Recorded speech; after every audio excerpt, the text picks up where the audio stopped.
Senior صحافی اور سیاستدان عرفان صدیقی کے مطابق 2016 میں نواز شریف سے نجات اور پروجیکٹ عمران خان کی نوک پلک سنوارنے کا عمل فیصلہ کن مرحلے میں داخل ہو چکا تھا۔ عدلیہ کے مقدر کا ستارہ بھی کسی نئے سے برج میں داخل ہو گیا، پھر برسوں اسی کے اندر گمن گیریاں کھاتا رہا۔ اس کا آغاز ثاقب نثار سے ہوا۔ وہ رخصت ہوئے تو گلزار احمد آئے، انہوں نے بستر سمیٹا تو آصف سعید کھوسہ آ گئے، اور کھوسہ گئے تو عطا محمد بندیال آئے۔ حیرت ہوتی ہے اس سوختہ بخت قوم کے خاکستر میں کیسی کیسی چنگاریاں چھپی تھی۔ ان کے پونے 7 سالہ اجتماعی عہد نے نہ صرف بندرگاہ کو ناسور بنا دیا، بلکہ جست عدل کا یہ حال کر دیا کہ اس کے ہر بنے منہ سے لہو رس رہا ہے۔ ثاقب نثار 2 سال سے زائد عرصہ تک ناقوس عدل بجاتے رہے۔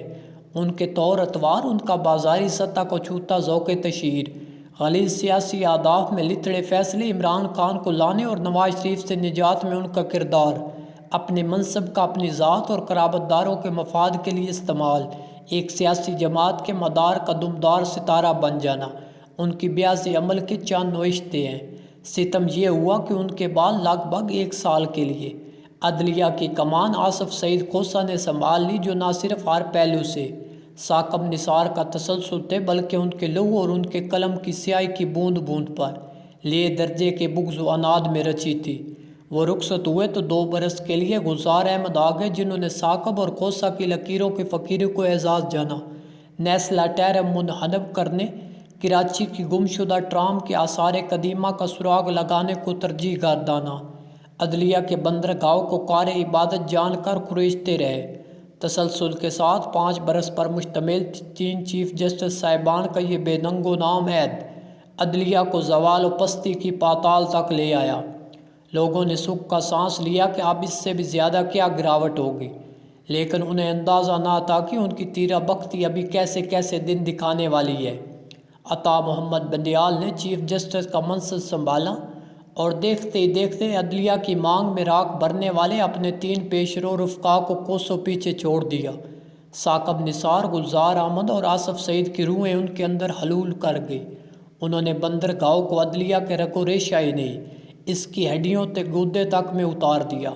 انہیں آخری دن تک کبھی ایک لمحے کے لیے بھی احساس نہ ہوا کہ عہدہ و منصب آنی جانی چیزیں ہیں، وقت کسی کا نہیں ہوتا اور تاریخ بڑی بے رحم ہوتی ہے۔ انہوں نے سب سے بڑی عدالت کو قصباتی چوراہے کا بے ذوق ناٹک بنا کے رکھ دیا۔ عدلیہ کے وقار اور اس پر عوامی اعتماد کے حوالے سے انہوں نے تمام اجزائے ترکیبی کو بری طرح مجروح کر دیا۔ ان کے فیصلوں، بینچوں کی تشکیل، 2 مخصوص ججوں کو دائیں اور بائیں ہاتھ بٹھا کر من پسند فرمان جاری کرنے، سینئر رفقائے کار کو دور دھکیلنے، فریفتگی بلکہ جنوں کی حد تک پی ٹی آئی اور خان صاحب پر نوازشات فرمانے، باجوہ صاحب کی فرمائش پر پنجاب میں پرویز الہی کی حکمرانی کے لیے نیا آئین تحریر کرنے، پارلیمنٹ کے اختیار قانون سازی پر پی ایم ضربے لگانے، ہائی کورٹس میں زیر سماعت مقدمات کو براہ راست سپریم کورٹ میں اٹھا لانے، سپریم کورٹ جیسے معتبر ادارے میں تقسیم کی دراڑیں ڈالنے، اور متعدد دیگر کارہائے نمایاں کے بارے میں بہت کچھ لکھا اور بولا جا سکتا ہے۔ اجنبی ہوتی اردو میں کبھی ایک لفظی مرکب محاورے کے طور پر بولا جاتا تھا۔ بندرگاہ، بندر کو لگنے والا کوئی زخم جوں ہی بھرنے لگتا اور اس پر موم آتا ہے، وہ اپنے تیز نوکیلے ناخنوں سے اسے کھرچ ڈالتا ہے، لہو پھر سے رسنے لگتا ہے، زخم پھر سے ہرا ہو جاتا ہے، سو جو مسئلہ جان کا روگ بن جائے اور حل نہ ہونے پائے بندرگاہ کہلاتا ہے۔ ہماری عدلیہ بھی برسوں سے بندرگاہ کے آزار میں مبتلا ہے۔ گاہے گاہے آئین، قانون اور جمہوری اقدار کی پاسداری کرنے والے نیک نام چیف جسٹس صاحبان بھی آئے، بندرگاہ کی مرہم کاری کی مقدور بھر کوششیں بھی کی، لیکن بیشتر اس کے عدلیہ کلی طور پر صحتیاب ہو کر عوام کے دلوں میں اعتماد کی جوت جگاتی۔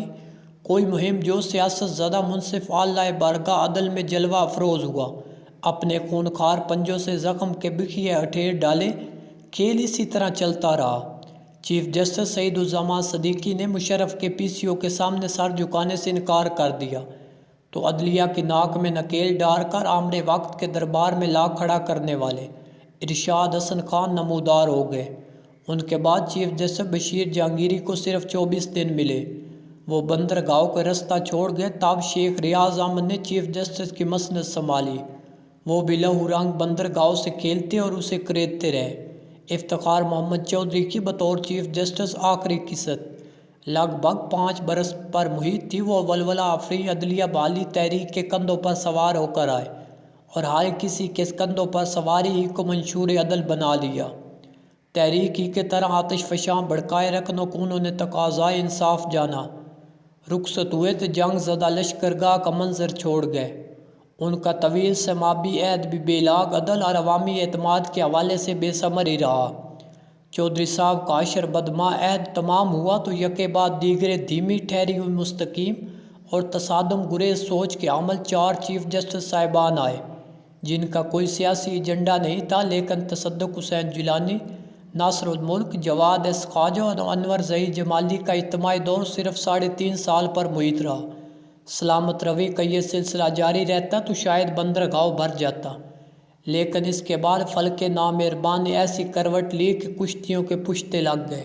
میں تو یہ سمجھتا ہوں کہ جو منصف اپنے کش دامن کی مبینہ کیسٹ پر بننے والے عدالتی کمیشن کا گلا گھونٹے، یہ مقدمہ خود سنے اور پھر ڈنکے کی چوٹ پر اپنے خوش دامن کو بری الذمہ قرار دیتے ہوئے صدیوں کی اخلاقی اور قانونی روایات کو جوتی کی نوک پر رکھ سکتا ہو، اس کی عدل پروری اور روشن ضمیرے پر کیا لکھنا اور کیا بولنا۔ بندیال صاحب پاکستان کے قاضی القضاء ہوتے ہوئے جب یہ واردات ڈال رہے تھے تو عین انہی دنوں مدھیہ پردیش ہائی کورٹ کا جج اٹل سری دھرنا سپریم کورٹ سے التماس کر رہا تھا کہ میرا کسی اور صوبے میں تبادلہ کر دیا جائے، کیونکہ میری بیٹی نے قانون کی ڈگری حاصل کر لی ہے اور وہ مدھیہ پردیش میں وکالت شروع کرنے والی ہے۔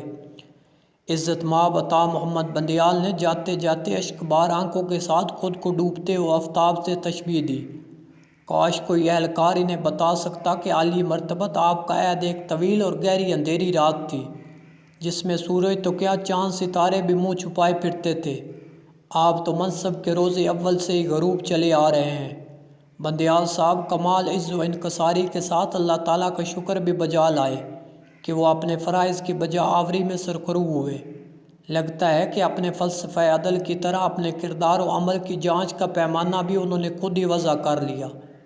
اللہ تعالیٰ انہیں صحت و سلامتی کے ساتھ لمبی عمر عطا فرمائے اور وہ قادر مطلق کی میزان عدل کا حتمی فیصلہ دیکھنے سے پہلے یہ جان سکیں کہ خلق خدا ان کے بارے میں کیا رائے رکھتی ہے۔